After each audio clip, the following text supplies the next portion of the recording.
Hey, what's going on, everybody? Welcome back to another video today. And today we're going to talk about why is Perfect Cell perfect in this. Okay, we're supposed to be talking about why Perfect Cell is perfect in this game, but this guy clearly has been watching the tournament. Oh my, he's really using he's using tournament strats. I can't believe this is happening already. The meta in this game is already changing just after that tournament. Look at this. This is what you guys are going to have to deal with. I'm sorry. It doesn't matter what rank you are. This is how people want to win these days. They want to gain their honor like this. There's no honor in fighting like this. I'm sorry. Like, does it win? Maybe. All the time? Probably not. Because eventually, people like us who are just trying, oh, and he's got after image strike. He's the perfect issue. He's the perfect issue. But you know what? Not for Cell. All right. I'm going to tell y'all that. Stank breath having that. Yeah, Perfect Cell is the perfect character in Sparking Zero, and we're not going to judge that based off this match right here because don't worry, this guy's got what's coming to. Don't worry, he's got what's coming to him. So when you play against someone like that completely throws off your entire rhythm, just change everything up. But let me get back to exactly what I was talking about. Perfect Cell is the perfect character in Sparking Zero. Now, why is that?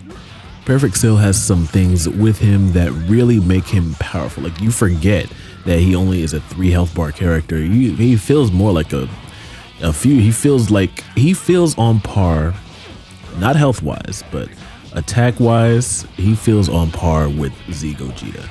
Now, y'all can tell me I'm wrong. That's fine, but hey, that's just what he feels like.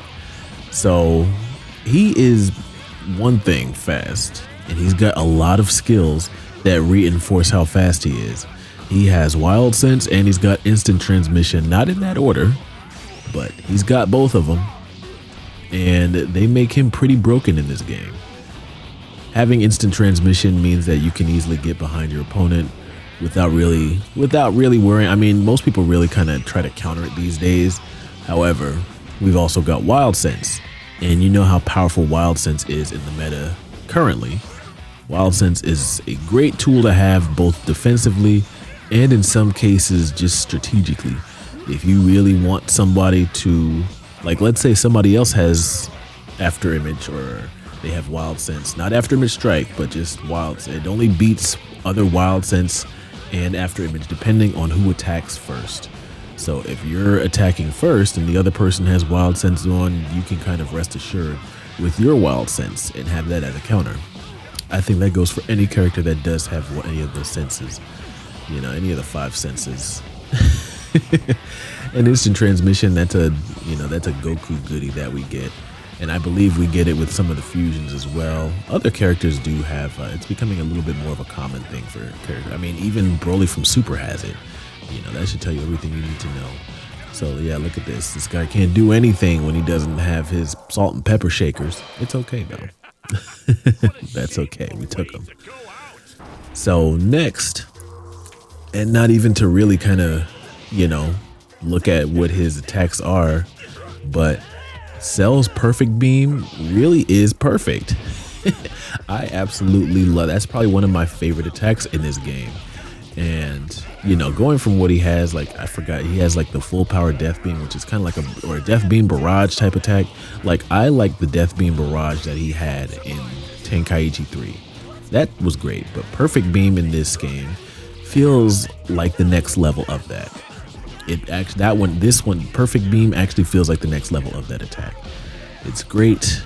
It's orange. It stuns. It literally will make it like if a player is all the way up in the air and they get hit with that, they will fall the entire distance down uninterrupted. And then once you are tanking that attack, you're just kind of stuck taking it. There's no other way around it. I don't typically use rush attacks too often unless I really kind of just feel like playing with unless I really feel like playing with some flair.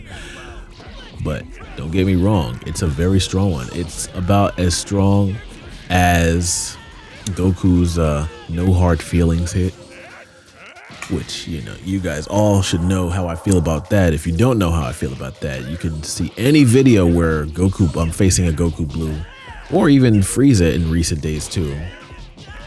It's so annoying, but it's such a powerful attack. And it also it almost seems like a reskin of Gohan Super Saiyan 2, like Teen Gohan Super Saiyan 2 rush attack.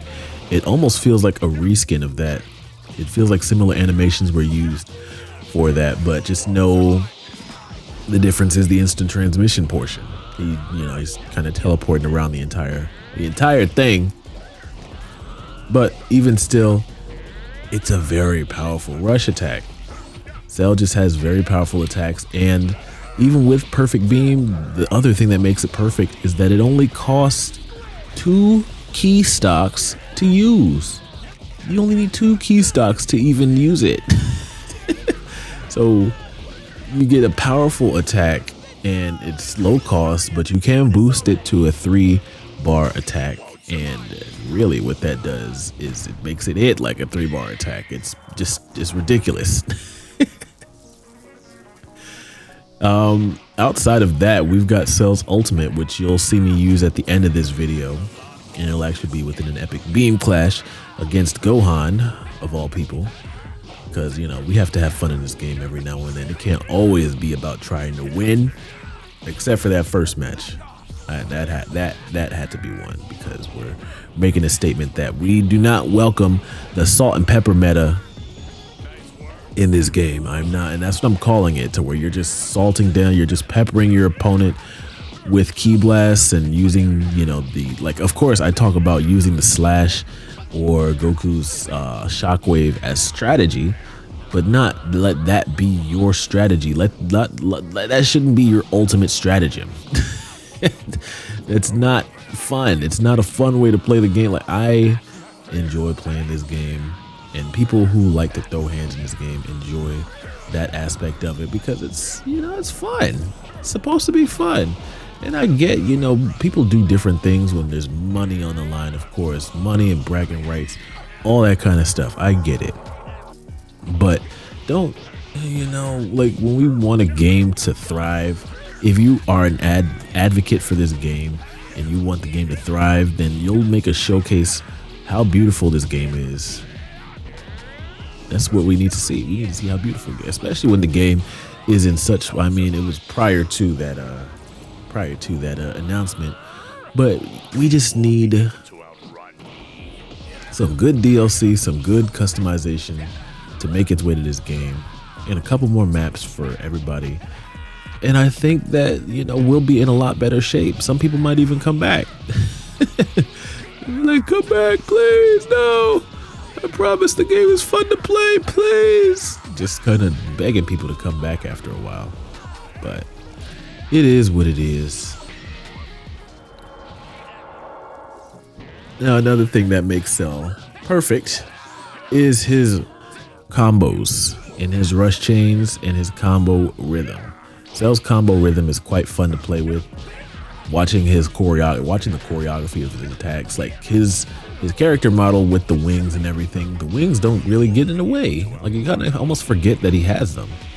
In all honesty, as much as you know they're there, even within fighting, they're not in the way. And that was actually one of my favorite things about Cell growing up. I was like, yeah, his character design is very cool. Very evil, very scummy, but Cell is a great villain. I'm not even going to make that a difficult discussion. Cell is a great villain. But when it comes to Cell's combo rhythm is the right speed. I haven't been getting super counted much today when I was using him, but I can't say that I played for all that long. And his rush chains, I don't think I have a video of what's the difference between all Cells, where I think I did go through all the rush chains. But when it comes to your step in rush chain is a very important one to note. And what Cell has is the gut check, and having the gut check for your step in is quite marvelous. It's quite perfect, actually. It's a perfect rush chain to have for your step in. We don't have that stinky key cannon, which is really the only one that I'm just like, meh. Because everything else, if you have it, like if you have the rolling hammer, fantastic. If you have the flying kicks, fantastic. All those other ones are fantastic. Can't even really complain too much about the other ones. I feel like I'm missing on, which rush chain am I missing? There's the key cannon, flying kicks, the gut check.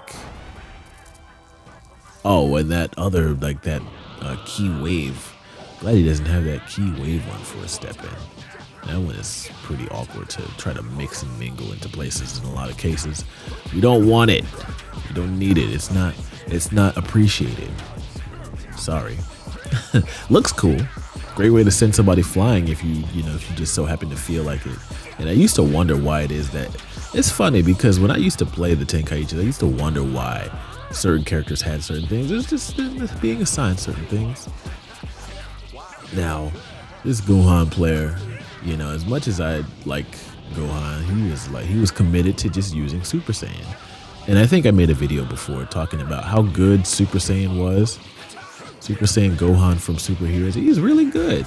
Especially, I think having Explosive Wave really makes a character a whole lot better in some cases. Like if you wanted to give someone a basic skill to make them better, give them Explosive Wave.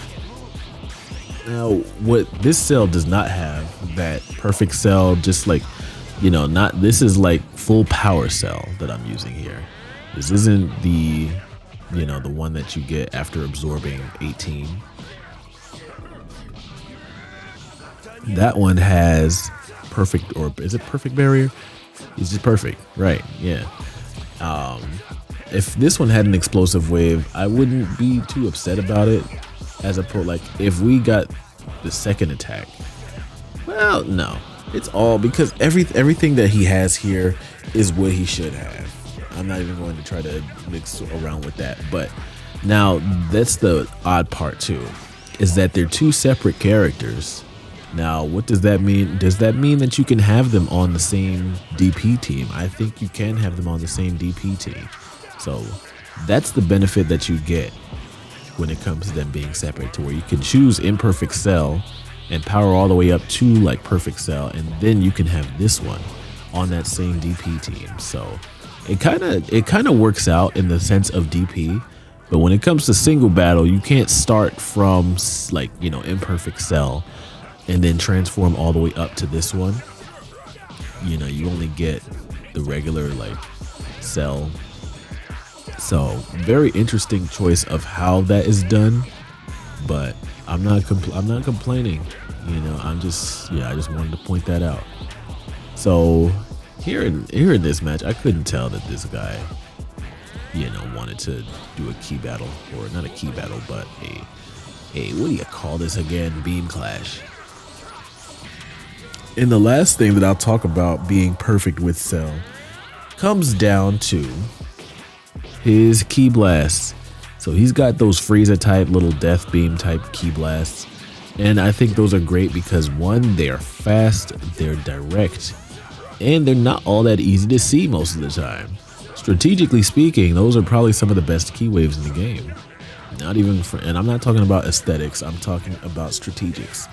If you are shooting those, I think they have a slightly larger or slightly longer range too than the standard key blasts in this game.